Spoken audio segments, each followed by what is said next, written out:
In this video, we're quickly going to run through the settings on a Bosch cordless combi drill. So if you look at the top of your drill, you've got three settings here. You've got hammer, drill, and then screw mode. And there's a little arrow there you can just about see on the body of the drill. So currently we're set to drill mode. This means you get the full power of the drill at all times, and it's useful when you've got a drill bit in like this.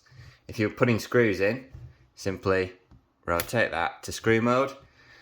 When the drill's in screw mode, it gives you full access to this clutch here.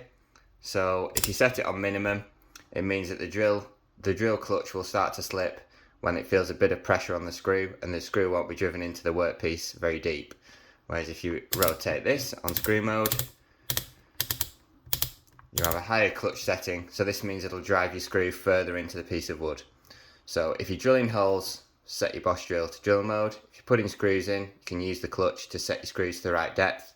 And if you're drilling holes in masonry or brickwork, you can rotate this and set your drill to hammer mode. This adds a bit of percussive force, and you'd need to use a masonry bit as opposed to a drill bit.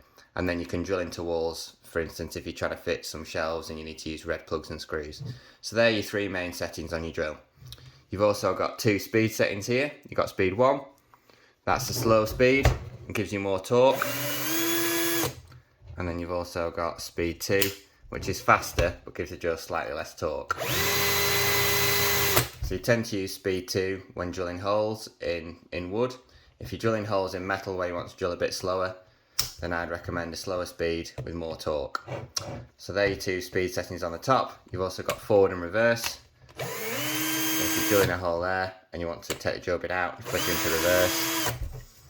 And they're all the settings on your Bosch cordless combi drill, each with their own individual function.